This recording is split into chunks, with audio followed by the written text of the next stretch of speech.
Advocate Noble Mathew, അതായത് ഒരു പാലം തരൂരിനും ബി ജെ പിക്കും ഇടയിൽ രൂപപ്പെട്ടു വരുന്നുണ്ടോ എന്നുള്ളത് കോൺഗ്രസിനകത്ത് തന്നെ ഉണ്ടാകുന്ന സംശയമാണ്. കാരണം കഴിഞ്ഞ കുറേ നാളുകളായി ശശി തരൂർ പ്രത്യേകിച്ച് ചില വിഷയങ്ങളിലടക്കം സ്വീകരിക്കുന്ന നിലപാടുണ്ട്. അത് പഹൽഗാമിന് മുമ്പും പ്രധാനമന്ത്രിയെ പുകഴ്ത്തുന്ന തരത്തിലുള്ള പരാമർശങ്ങൾ വന്നിരുന്നു. അത് തന്നെ പാർട്ടിക്ക് തലവേദന സൃഷ്ടിക്കുന്ന സാഹചര്യമുണ്ടായിരുന്നു. ചില വികസന വിഷയങ്ങളിലടക്കം മോദി സ്വീകരിക്കുന്ന നിലപാടുകളെ സ്വാഗതം ചെയ്യുന്നു.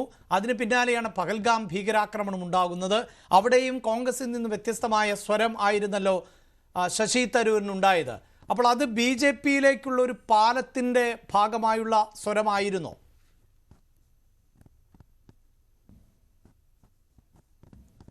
ഇപ്പോൾ ഈ ചർച്ചയുടെ തന്നെ ഹെഡ്ലൈൻ പറയുന്നത്, ടൈറ്റിൽ പറയുന്നത് തരൂരിന് ദേശഭക്തിയോ മോദി ഭക്തിയോ എന്നുള്ളതാണ്. ഭക്തി എന്ന് പറഞ്ഞ ഒരു ഭാവമാണ്. ആദ്യമേ ഒരടുപ്പം ഉണ്ടാവും, പിന്നെ സ്നേഹം ഉണ്ടാവും, ഭക്തിയാവും, ആരാധനയാവും, പൂജയാവും. അപ്പോൾ അതാണ് അതിൻ്റെ ഒരു ഭാവങ്ങളുടെ വേരിയേഷൻസ്. ഇവിടെ ഒരു പാർലമെൻ്ററി പ്രിവിലേജ് എന്ന് പറഞ്ഞ് ഭരണഘടനയിൽ തന്നെ പറയുന്ന ഒരു സാധനമുണ്ട്. എന്താ പാർലമെൻ്ററി പ്രിവിലേജ്? ഒരാൾ ഒരു എം പി ആയി തിരഞ്ഞെടുത്താൽ ആ അദ്ദേഹത്തിൻ്റെ കോൺസ്റ്റിറ്റ്യുവൻസിയോട് ഉള്ള ആ സ്നേഹം, ആദരവൊക്കെയാണ് പാർലമെൻ്ററി പ്രിവിലേജ് എന്നുള്ള രീതിയിൽ പറയുന്നത്. ആ പാർലമെൻ്ററി പ്രിവിലേജ് മറ്റ് രാജ്യത്ത് പോകുമ്പോൾ രാജ്യത്തോടുള്ള കൂറ്, കടപ്പാട്, ഭക്തി, അതാണ് മറ്റ് രാജ്യങ്ങളിൽ പോകുമ്പോൾ ചെയ്യേണ്ടത്. പുറത്ത് മറ്റ് ഈ ജനാധിപത്യം വികസിച്ച് പുഷ്പിച്ചിരിക്കുന്ന പല രാജ്യങ്ങളിലും നമ്മുടെ ഇവിടുത്തെ പോലുള്ള വിപ്പ് കൊടുക്കലൊന്നുമില്ല. അവിടെ ഒരു തെരഞ്ഞെടുപ്പ് കഴിഞ്ഞാൽ രാജ്യം ഒന്നാണ്. ഇവിടെ തെരഞ്ഞെടുപ്പ് കഴിഞ്ഞു. അപ്പം ശശി തരൂരിനെ പനാമയിലുള്ള സംഘത്തിൽ ഇപ്പോൾ അദ്ദേഹം പോയിരിക്കുകയാണ്. അമേരിക്ക ഉൾപ്പെടെയുള്ള സ്ഥലങ്ങൾ പോകാൻ മറ്റു പല സംഘങ്ങളും പല സ്ഥലങ്ങളിലേക്ക് പോയി. ഇന്ത്യ മുന്നണിയുടെ തന്നെ ഘടകകക്ഷികളായ ആൾക്കാർ പോയി. ഉവൈസിയുടെ നേതൃത്വത്തിൽ പോയിട്ടുണ്ട്. ഇതൊക്കെ പോയി കഴിഞ്ഞപ്പോൾ ശശി തരൂർ അവിടെ ചെന്ന് നടത്തിയ പ്രസ്താവന, ഇവിടെ കോൺഗ്രസിന്റെ വക്താവ് പറഞ്ഞു, ഇതൊരു രാജാവാണോ, രാജാവിനാണോ, രാജ്യമെന്നാൽ രാജാവല്ല, മോദിയുടെ മുഖം മിനുക്കാനായിട്ടാണ് ശശി തരൂരിനെ വിട്ടത്. അതുപോലെ ബി ജെ പിയിൽ അങ്ങനെയുള്ള ആൾക്കാരില്ലാത്തത് കൊണ്ടാണ് വിട്ടത്. ഇതൊക്കെ തെറ്റാണ്. ബി ജെ പിയിൽ നൂറുകണക്കിന് ശശി തരൂരുമാർ, അത്രയും കഴിവുള്ള ആൾക്കാർ, വിശ്വപൗരന്മാർ ഇവിടെ വിടാനുണ്ട്. പക്ഷേ നമ്മുടെ രാജ്യത്തിന്റെ പ്രത്യേക സാഹചര്യത്തിൽ പ്രതിപക്ഷങ്ങളെ കൂടെ കൂട്ടിയാണ് വിട്ടിരിക്കുന്നത്. ഇപ്പൊ ശശി തരൂർ മാത്രമല്ല, താങ്കൾ തന്നെ ഈ ചർച്ചയുടെ ഭാഗമായി പറഞ്ഞു ഒന്നുണ്ടല്ലോ, അതായത് മറ്റു പല രാജ്യങ്ങളിലും തെരഞ്ഞെടുപ്പ് കഴിഞ്ഞാൽ പിന്നീട് വിപ്പ് കൊടുക്കുന്ന പരിപാടിയൊന്നും പ്രതിപക്ഷത്തില്ല എന്ന്. ആ പ്രതിപക്ഷ ബഹുമാനം നരേന്ദ്രമോദിയുടെ ഭാഗത്ത് നിന്ന് മറ്റൊരു വിഷയത്തിലും ഇതുവരെയും ഉണ്ടായിട്ടില്ല എന്നുള്ള വിമർശനമാണ് ഉന്നയിക്കുന്നത്. ഇതിപ്പോൾ ഇങ്ങനെയൊരു ഭീകരാക്രമണം നടക്കുന്നു, അത് തന്നെ സുരക്ഷാ വീഴ്ചയല്ലേ എന്ന ചോദ്യം രാജ്യത്ത് ഒരു വിഭാഗം ആളുകൾ ഉന്നയിക്കുന്നു. അങ്ങനെയൊരു എവിടെയാണ് ഇപ്പോഴും ഈ ഭീകരർ എന്ന ചോദ്യത്തിന് കൃത്യമായ മറുപടി പ്രധാനമന്ത്രിക്ക് അടക്കം നൽകാൻ പറ്റാത്തൊരു സാഹചര്യം ഉണ്ടാകുന്നു. അങ്ങനെയുള്ള വിമർശനങ്ങൾ നിലനിൽക്കുമ്പോൾ തന്നെയാണ് മറ്റു രാജ്യങ്ങളിലേക്ക് പാകിസ്ഥാന്റെ ഭീകരത തുറന്നു കാട്ടുന്നതിനൊരു സംഘത്തെ അയച്ചത്. അവിടെ മാത്രം പ്രതിപക്ഷത്തിന്റെ മുഖങ്ങൾ വേണ്ടിവരുന്നു ബി ജെ പിക്ക് എന്നുള്ളതാണ് ആക്ഷേപം. അല്ല, ഞാൻ പറഞ്ഞോട്ടെ. പറയൂ.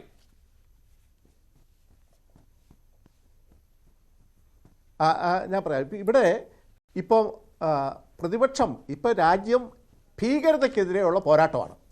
ശശി തരൂർ തന്നെ പറഞ്ഞു, അതുപോലെ പോയ എല്ലാവരും തന്നെ പറഞ്ഞിരിക്കുന്നു, സുപ്രിയ സുളെ പറഞ്ഞിരിക്കുന്നു, അതുപോലെ എല്ലാ പ്രതിപക്ഷ രംഗത്തു നിന്നുള്ള ആൾക്കാർ അവിടെ ചെന്നപ്പോൾ അവരെല്ലാം രാജ്യത്തിനാണ് പ്രാമുഖ്യം നൽകിയത്. നേരെ മറിച്ച് രാഹുൽ ഗാന്ധി ചെയ്തത് എന്താ? ഇവിടെ തെളിവുണ്ടോ, അല്ലെങ്കിൽ ഭീകരാക്രമണം തടയേണ്ട കാര്യമുണ്ടോ?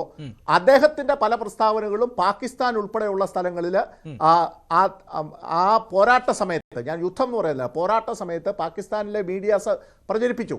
അപ്പൊ അങ്ങനെയാണോ ചെയ്യേണ്ടത്? അങ്ങനെയല്ലായിരുന്നു ഇതൊക്കെ നരേന്ദ്രമോദിയും ഒരു കാലഘട്ടത്തിൽ ചോദിച്ച ചോദ്യങ്ങൾ തന്നെയല്ലേ? ഇല്ലല്ല, ജനാധിപത്യം ഞാൻ തിരിച്ചു മറുപടി പറയാം.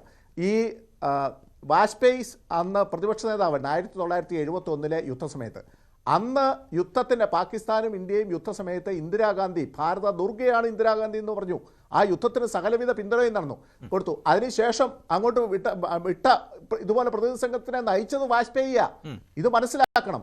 അപ്പൊ അന്ന് അതുപോലെ ഒരു സ്റ്റാൻഡാണ് രാഹുൽ ഗാന്ധിയുടെ ഭാഗത്തുനിന്ന് ഉണ്ടാകേണ്ടത്. ഇവിടെ രാജ്യവിരുദ്ധ സ്റ്റാൻഡ് അദ്ദേഹം എടുത്തപ്പോൾ ശശി തരൂറും ഉൾപ്പെടെയുള്ള എല്ലാ ആൾക്കാരും അതിനെതിരെ നിൽക്കുന്നു എന്നുള്ളതാണ് വസ്തുത. പിന്നെ ഈ ഭക്തി എന്ന് പറയുന്നത് ഇപ്പം ഏതായാലും ദേശഭക്തി ശശി തരൂരിനുണ്ട് എന്നുള്ളത് അദ്ദേഹത്തിന്റെ വാചകങ്ങളിൽ നിന്നും അദ്ദേഹത്തിന്റെ പ്രവർത്തികളിൽ നിന്നും മനസ്സിലാക്കാം. അത് മോദി ഭക്തി ആയോ ഇല്ലയോ എന്നുള്ള കാര്യമൊക്കെ പിന്നീട് വിലയിരുത്തേണ്ട. പിന്നെ ഒരു പാലം വെക്കേണ്ട കാര്യമൊന്നും ഭാരതീയ ജനതാ പാർട്ടിക്ക് ഇല്ല, ഇപ്പോഴത്തെ സാഹചര്യത്തിൽ ഇല്ല. അങ്ങനെയൊന്നും വെച്ചിട്ടുമില്ല. മറ്റു കാര്യങ്ങളൊക്കെ മറ്റുണ്ടല്ലോ. കോൺഗ്രസിൽ നിന്ന് BJP-യിൽ നിന്ന് സീറ്റ് കിട്ടാതെ പോയ ഒരാൾ അവിടെ ചെന്നിട്ട് ഒരു പ്രസ്താവന ഇറക്കി. അദ്ദേഹം അതിന് ജയറാം രമേശിൻ്റെ ഒരു കോട്ടാണ് അദ്ദേഹം വെച്ചിരിക്കുന്നത്. ഇതൊക്കെ എല്ലാവർക്കും അറിയാവുന്ന കാര്യങ്ങളാണ്. ഇതിൻ്റെ അകത്ത് രാഷ്ട്രീയം കാണരുത്. നമ്മുടെ രാജ്യം ഇത് ഭീകരതയ്ക്കെതിരെയുള്ള പോരാട്ടമാണ്. ആ ഭീകരതയ്ക്കെതിരെയുള്ള പോരാട്ടത്തിൽ മോദി സർക്കാർ എന്ന് പറഞ്ഞാൽ ഭരണകൂടം, ഭാരതത്തിൻ്റെ ഭരണകൂടം, ആ ഭരണകൂടം എത്രമാത്രം ശക്തിയായിട്ട് പ്രതികരിച്ചു എന്നുള്ളതിനെ കുറിച്ചാണ് നമ്മുടെ അംഗങ്ങളെല്ലാം നല്ല രീതിയിൽ പറഞ്ഞുകൊണ്ടിരിക്കുന്നത്. അപ്പൊ അതിനെ ഒരു മോദി ഭക്തിയായിട്ട് ചിത്രീകരിച്ചുകൊണ്ട് BJP പാലമിടുകയാണെന്നൊക്കെ പറഞ്ഞ് ചിത്രീകരിക്കുന്നത് തെറ്റാണ്. ഞാനൊരു കാര്യം കൂടെ പറയാം. നമ്മളെല്ലാവരും ദേശഭക്തിയെക്കുറിച്ച് പാടാറുണ്ടല്ലോ. മഹാകവി വള്ളത്തോൾ പാടിയിട്ടുണ്ട്, ഭാരതം എന്ന പേര് കേട്ടാൽ അഭിമാനപൂരിതമാകണം അന്തരംഗം, കേരളം എന്ന് കേട്ടാലോ തിളയ്ക്കണം ചോര നമുക്ക് ഞരമ്പുകളിൽ. അത് അദ്ദേഹം പാടിയതാണ് ഈ ദേശഭക്തിയുടെ കാര്യത്തിൽ. ഞങ്ങൾ BJP-ക്കാർ പറയും ഭാരതം എന്ന പേര് കേട്ടാൽ അഭിമാനപൂരിതമാകണം അന്തരംഗം, മോദി എന്ന് കേട്ടാലോ തിളയ്ക്കണം ചോര നമുക്ക് ഞരമ്പുകളിൽ എന്ന് ഞങ്ങൾ BJP-ക്കാർ പറയും. പക്ഷെ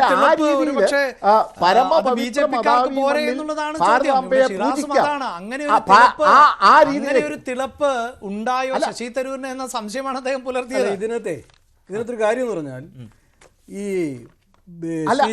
വാജ്പേയിക്കുള്ളൊരു പ്രിവിലേജ്, വാജ്പേയിക്ക് കിട്ടിയ പ്രിവിലേജ്